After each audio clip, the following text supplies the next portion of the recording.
Thank you so very much, Jake and Travis. Nice to be here. Nice to see you all. It's an honor to be here. You know, here is the topic. Reach your health goals by eating more and moving less. Yeah, is that like a real deal or not? Or does that sound like just some headline that'll just draw you in? Well, there's two sides of it, but it is true.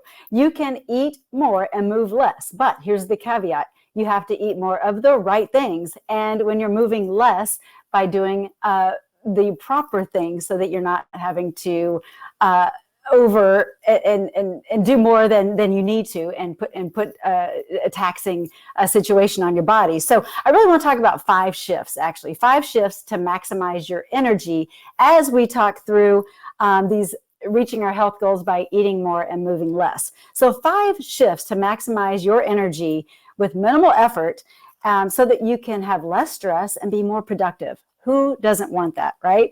I know I do. I'm sure you all are like, yes, sign me up. So here's the first shift. And I'm sure you've heard this before, but diets don't work. Lifestyles do. I know there's this diet or that diet at the beginning of every year, some new trend that's going on, but diets don't work. Lifestyles are what changes your life. When you are encompassed with that lifestyle and you do it with discipline and intentionality each and every time. So I know you're like, yeah, okay, but I've tried this, I've tried that. But did the lifestyle fail, or did you fail the lifestyle or the diet?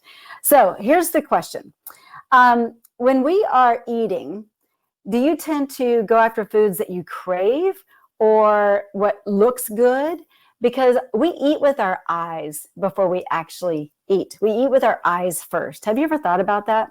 We are made in such an intricate way that our eyes see what is healthy and nutritious, and it knows what our body needs for nutrients. That's right. That's why our eyes are drawn to colorful, vibrant, life-giving foods. And those are the foods that we should be fueling our body with so that we have more energy and that we are more productive and we have less stress and less inflammation in the body. But here's the interesting thing. Fast food restaurants and other restaurants, they tend to package their foods with colorful packaging, right? Because they know that we eat with our eyes.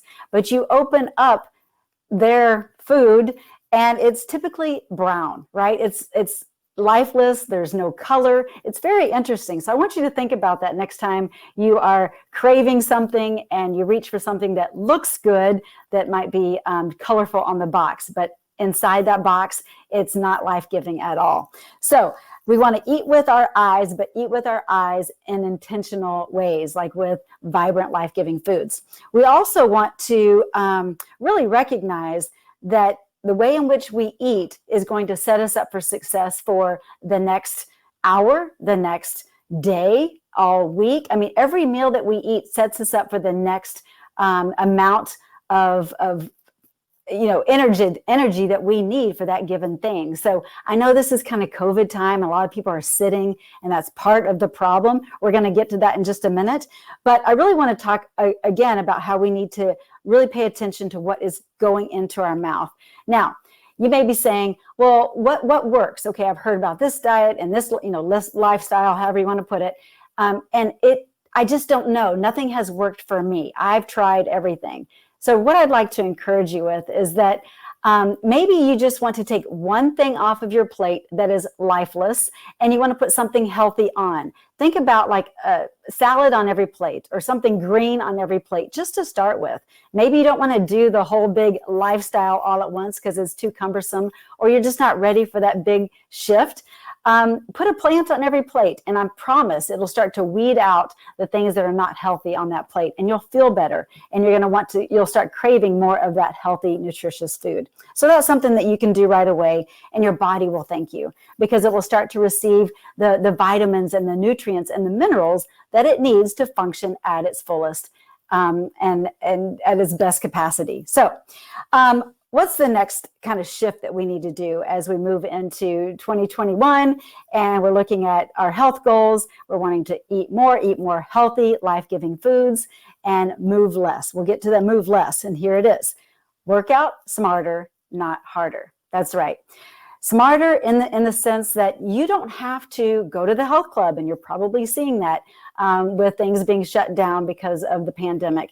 You can do things right in your home. So don't allow the excuse of, oh, I can't get to the gym, so I can't work out. No, you can do something several times throughout the day. And that's what I want to encourage you to do, is think of something like power by the hour. That's what I like to do. I like to make sure that my alarm is set and I get up. I get up more times in that hour, but at least I know for sure I'm getting up once an hour to go for a walk or to go down and do 10 push-ups, do 25 jumping jacks. Something is better than nothing. And so I just want you to change your mindset on that of thinking, okay, I don't have to have one solid huge time, whether it's 30 minutes or an hour that I'm working out. I can work out sporadically through the day. And those will all accumulate to be a great workout. And you're going to have more energy throughout your day, and you'll get more creative in fitting it in, and it's not going to feel like so much of a chore, which is super cool. Dr. Joan Vernikos, I like to talk about her because she actually studied the astronauts and noticed that their body started to atrophy when it was not working against gravity after about 20 minutes. So if you think about that, and you think about how long you may be sitting down at your computer every day, and wow, oh my goodness, 20 minutes and my body is already starting to atrophy. I mean, pretty soon after this presentation, we all need to stand up. We need to work against gravity so that our body will function at its fullest. So that's something to just think about. And that working out smarter, not harder, is really just about functional movement and keeping that body moving throughout the day and not static. Because when you're static and when you're just in that sedentary type of place, your body starts to become inflamed. You get tired. There's a lot of, lethargy sets in, and you're not as productive. So you get more creative when you're out for a walk, when you're moving your body, the blood is pumping, you get more oxygen to the brain. All these things we know, but I'm just reminding you that you can work out smarter. You don't have to work out harder. Okay, next shift in your thought process. A lot of times I hear people, because your mindset matters. A lot of times I hear my clients and they'll say, oh, I have to go for a walk, or I have to, eat this or eat that. And instead, what if you change your mind and the ways in which you said things to, I get to go for a walk, because you are so blessed with good health. You have 2 legs, arms, right? You can move your body. So it's, I get to. Or you do have the means to buy foods that can fuel your body best. So I get to eat healthy. I get to have a salad today. I get to put a plant on every plate and feed my body and fuel my body for how it can function best. So it's more of just that mindset of not I have to, but I get to. The other thing is really understanding and paying attention to the words in which you speak about yourself. So a lot of times we speak things over ourselves that should never be spoken, that are very negative. And our thoughts in our mind are about 50 to 60% negative thoughts. And so we have to retrain our brain to come up with positive thoughts, especially if you were maybe brought up in a negative home or you're around a negative culture. You have to train your brain and rewire the neurons in the brain to start thinking more in a positive fashion. And part of it is just making positive declarations and positive statements and speaking life over your life. So instead of, I'm just going to talk maybe like women, we kind of tend to nitpick at ourselves. They're like, oh, my hair looks horrible, or look at these wrinkles, look at this fat roll, or whatever. We kind of can tend to knock ourselves down sometimes, and men too, for that matter. But instead, what if you say, you know what? My hair looks great. Thank goodness I don't have gray hair. My grays aren't showing, or, whatever. Not that gray hair is bad. I'm just saying, whatever that is, you start to speak life. Like, thank goodness that I do have eyes to see, and that these lines on my face, they add character.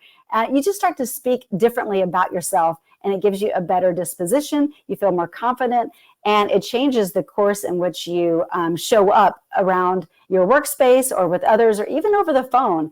It really is a big difference in how you show up when you are speaking life over your life. So there you go.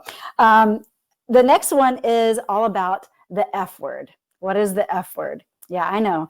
It's not what you're thinking, but the F word is forgiveness. Forgiveness is actually one of those things I share with my clients often. It's the key to fitness, health, healing, all of it. Forgiveness is one of those things that we maybe not have ever considered as being a part of being healthy and whole.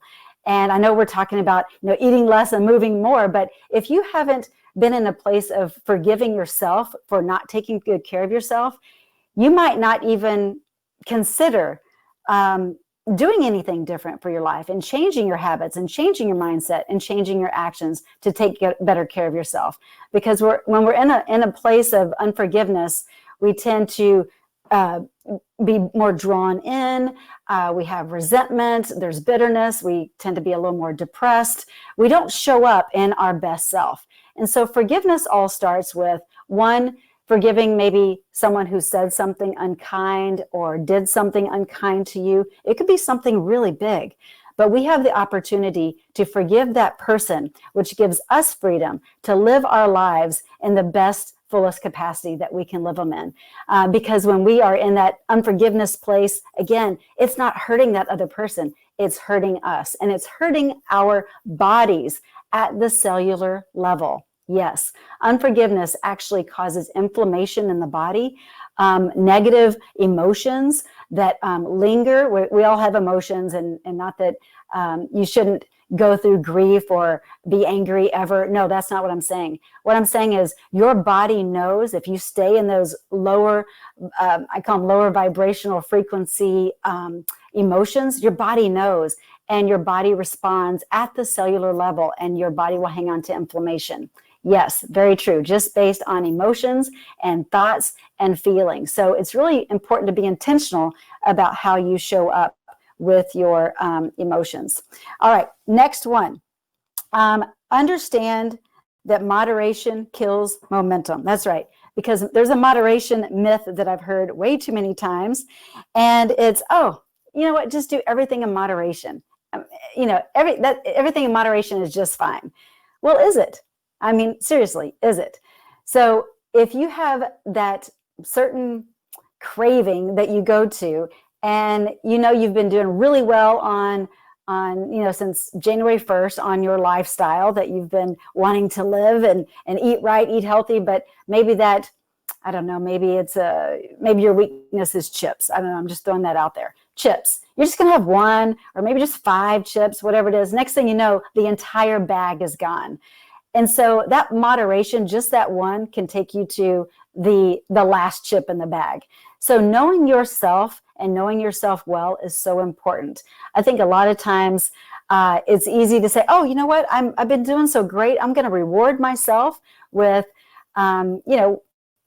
eating this or that, but then that takes you to another bad meal the next meal or another bad meal after that. And then you start to feel bad about yourself. And then you kind of go on that cycle, and then you don't overcome the either food addiction or the emotions around the ways in which you were gravitating to that craving to begin with. A lot of times we don't crave food. We crave an emotion around that food. Interesting, right? Also, we misread our cravings anyway. Like, I know a lot of, I'm speaking kind of to women here, but men too, crave chocolate. I think mainly because a lot of my clients are women, but chocolate. Okay, chocolate's fine, right? But really what our body is asking for is not chocolate, it's asking for magnesium. Like, I don't have enough magnesium in my body. So where do you get that? You get that from dark leafy greens and nuts and seeds and legumes. So if you start eating for what the craving is really asking and really wanting you to fuel your body with, then you no longer have those unhealthy cravings. So I can share more about that, but that is so important to understand what your body is really after. And is it after an emotion, an emotional craving? Are you craving family time? Maybe there's a food around your family that is around the holidays or whatever it is, but it's a feel good, right? Maybe it's not about that food at all that you're craving. You're just craving family time. So just unravel that and dissect it and ask yourself some questions. And I think it may give you some aha moments as you're pondering that with your own cravings and what you're dealing with. Or maybe it even is around the movement part of your world. Maybe movement has a bad connotation around it. Maybe there was a tough situation in your Phi Ed class or whatever. So there's a negative emotion around it. So you have to flip the script so that you see that movement is good and eating healthy is good. So thank you so much for your time. I look forward to seeing you in the chat. Bless you. And again, remember that these 5 simple shifts can make a big difference in your world, and you can eat more of the right things, and you can move less as long as you're doing the proper exercise. Thank you. I'm Wendie Pett, and I'll see you in the chat.